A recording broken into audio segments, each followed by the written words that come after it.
Yang kedua yang diangkat oleh Imam Nawawi, surah Al-Ahzab ayat 72. Inna aradna al-amanata 'ala as-samawati wal ardi wal jibal fa abaina an yahmilnaha wa ashfaqna minha wa hamalaha al-insan innahu kana zaluman jahula.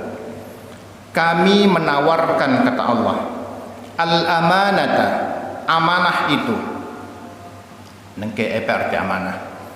Kami menawarkan amanah itu, kata Allah, alas samawati wal ardi wal jibal, terhadap langit, bumi, begitu pula terhadap gunung. Fa'abaina, jadi mereka, maksudnya langit, bumi dan gunung itu menolak. Dekne mele nerima amanah ini dengan Allah. Fa'abaina an yahmilnaha, mereka enggan, mereka tidak sanggup memikul amanah itu. Jadi bukan semata-mata dia ingkar terhadap perintah Allah, karena bahasa Allah ini inna aradnal amanata, kami menawarkan, berarti ada pilihan, bukan kami memerintah, bukan. Kami menawarkan. Saran tawaran ini kan boleh iya, boleh tidak. Begitu ditawarkan, kumbene ampone tamsilang si Allah ini dengan langit, bumi, gunung, karena ia makhluk Allah yang paling besar. Jadi ngeno belek ini langit, gunung, bumi.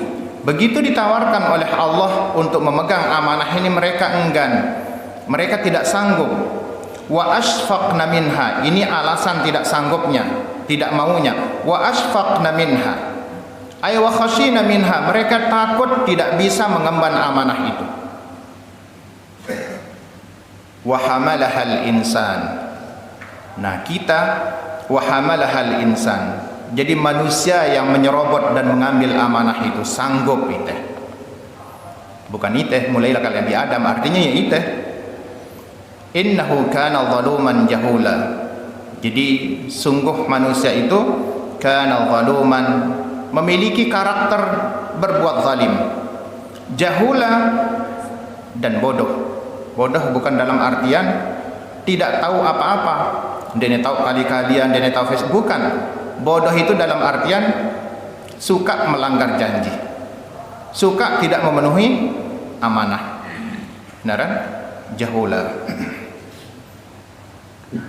Nah, apa makna dari ayat ini? Sepintas lihat dalamnya, inna aradna al-amanati, inna aradna al-amanata 'ala as-samawati wal ardi wal jibal.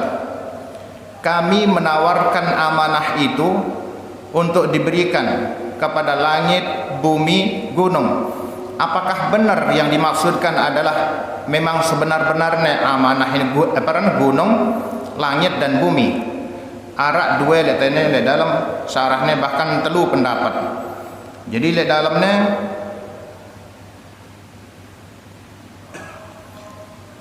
fatuthabu in ahsanat, qauluhu 'ala samawati wal ardi wal jibal. Fatuthabu in ahsanat, ande nemele gunung, ande nemele langit barang bumi ini nerima amanah. Fatuthabu in ahsanat, maka dia akan diberikan pahala oleh Allah kalau dia berbuat baik. Kemudian wa tu'aqab in asa'at, dan mereka semua akan disiksa kalau dia melakukan keburukan. Artinya ini penafsiran ini secara hakikat. Fa abaina an yahmilnaha wa ashfaqna minha, jadi mereka menolak untuk mengemban amanah ini karena takut tidak bisa mengembannya. Nah, penjelasan pensyarah ini Imam Ibn Alan, wa dzalika bi idrakin khalaqahu Allah taala fiha, dan ini bi idrakin, karena berbekalkan akal. Ini kan tidak mustahil Allah memberikan gunung, ande nemele ngemban amanah ini, pasti Allah akan memberikan dia akal. Idrak ini bukan pemahaman tapi akal. Bi'idrakin khalaqahu Allah Ta'ala fiha, yang diberikan, diciptakan oleh Allah dan ditaruh kepada mereka. Jadi memang secara hakiki ngeno ngene sebagian ulama. Jadi gunung ini lon biangnya akal sa Allah. Begitu pula dengan bumi, begitu pula dengan langit. wa huwa ghair mustahil. Dan ini kan tidak mustahil bagi Allah memberikan gunung, langit, barang bumi, akal. Kemudian mereka mengemban tugas marak manusia. Kenapa? Idz qad sabbaha al-hasa fi kaffihi sallallahu alaihi wasallam. Bukankah dalam riwayat yang sahih kita mendengar qad sabbaha al-hasa, kerikil bisa mengucapkan tasbih fi kaffihi sallallahu alaihi wasallam ketika ada di tangan Rasulullah sallallahu alaihi wasallam. Ini dalam riwayat Imam Ahmad. Jadi Rasulullah satu saat tokol ya, le bawa satu pohon petene si Abu Dzar Al-Ghifari. Nah, ketika katain Rasulullah, jadi Rasulullah momot. Jadi Abu Dzar mengira Rasulullah sedang menerima wahyu. Ndek negenggu yang tak salam tokol. Jadi Rasulullah mempersilahkan tokol lah tene. Nah, kedua kali datang Abu Bakar. Sama, surne si Rasulullah tokol samping kanan Abu Dzar. Yang terakhir datang adalah Sidina Umar bin Khattab. Suruhnya tokol samping Abu Bakar. Nah, setelah itu Rasulullah sallallahu alaihi wasallam mengambil beberapa kerikil di sampingnya.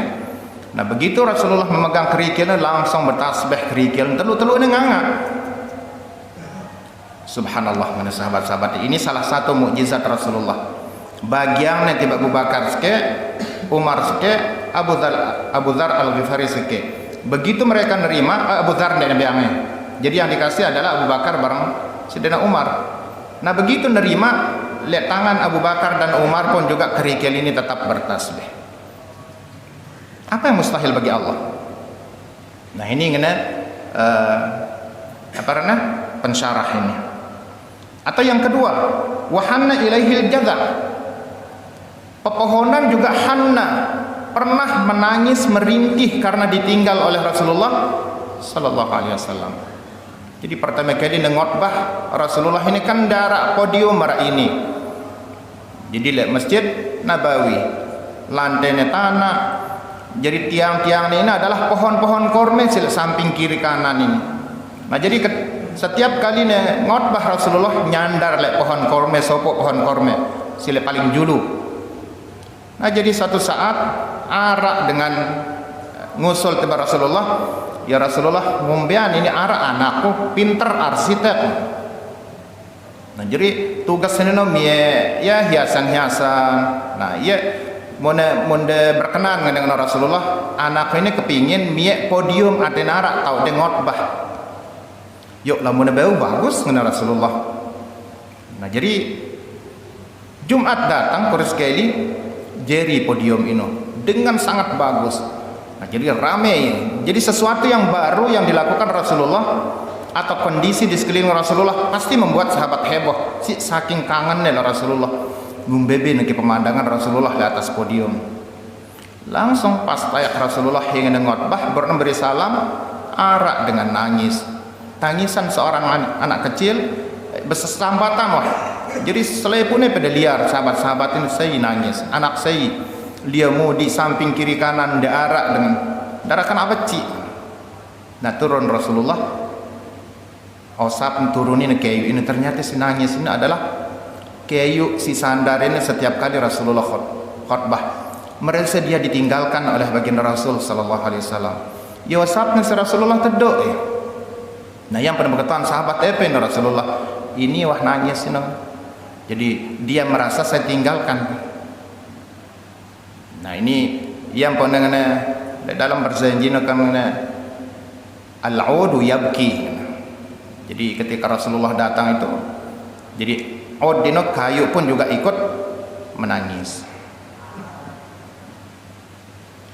Wa kallamathu adz-dzara. Nah, begitu pula yang ketiga ini. Buktinya Rasulullah pernah diajak ngomong oleh tulang belulang, tulang onte kan ini. Nah, ini kasusnya perang Khaybar ini, setelah perang Khaybar. Jadi setelah perang Khaybar kan umat Islam mendapatkan kemenangan gemilang. Nah, arak dengan kafir Quraisy ini, Yahudi ini, arak sopok kanak nine jadi korban selepuk keluarganya dibunuh oleh kaum muslimin. Ku balas dendam doang nengkeng. Nah, jadi pura-pura ia menyerah tiba kaum muslimin. Nah jadi berlaku oleh kaum muslimin aku ngelayanin Rasulullah. Nah jadi persis marah dengan sesadar-sadarnya biang nih si sahabat-sahabat besar. Nah pas ngelayanin Rasulullah racuninnya kan tau nih hobi Rasulullah ini adalah tolang ige onte. Nah jadi iya sugihin Rasulullah sallallahu alaihi wasallam racuninnya. Nah pas ngedengar orang Rasulullah tolang itu sendiri bebadak. Ya Rasulullah dendek jamah di keji. Ini ada saya sudah dilumuri dengan racun. Nah ini kan sangat luar biasa sekali dan ini disebut dalam hadis sahih juga. Nah jadi amanah ini andai diterima oleh gunung, langit dan bumi itu tidak mustahil. Nah ini makna hakiki. Tetapi ada sebagian yang menafsirkan bukan makna hakiki, tetapi itu makna majazi. Jadi arti kali ayat ini, inna aradna al-amanah 'ala samawati, kami menawarkan amanah itu kepada penduduk ahli samawati wal ard, kepada penduduk langit dan penduduk bumi. Nah jadi ini adalah majaz mursal lamun balagah. Nah pada yang barang ayat was'alil qaryah, tanyalah kampung, maksudnya was'al ahlal qaryah. Nah jadi yang dikuatkan adalah pendapat yang kedua. Jadi bukan makna hakiki, tetapi makna secara majazi. Nah ini sekedar tamsil ini menggambarkan makhluk Allah yang paling besar pun tidak sanggup pernah jauh mengemban amanah ini. Nah ini menandakan bahwa amanah itu adalah sesuatu yang sangat berat dan sangat sulit. Lamun dek betul-betul berhati-hati, maka kita akan terpeleset dan tidak bisa mengemban tugas itu.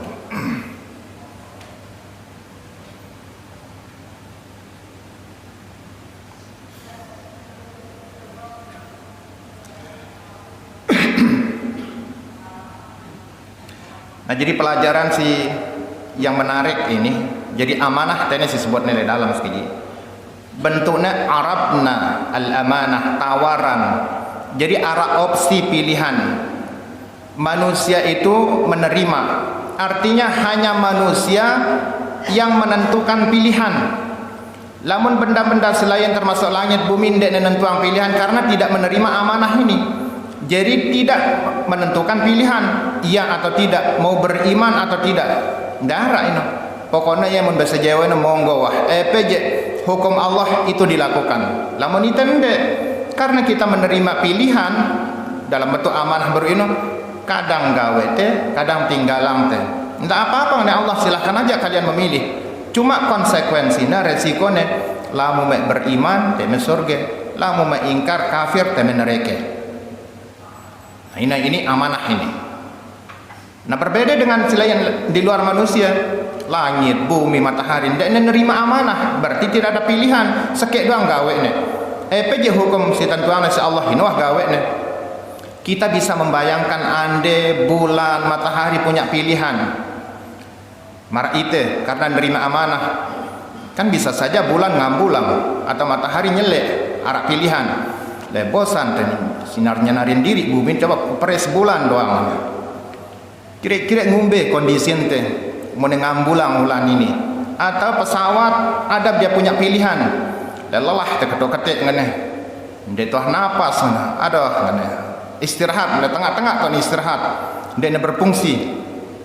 Kan kacau ya. Begitu pula dengan langit. Mau ngambulang sini sekeji. Gumber wante coba.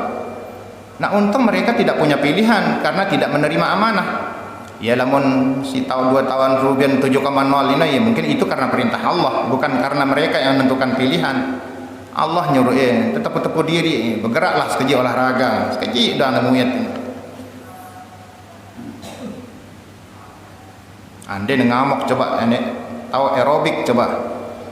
Tanah ini ngumbe berwante. Ya syukurlah ini hikmahnya, jadi tidak ada kata pilihan, tidak ada pilihan bagi mereka di luar manusia.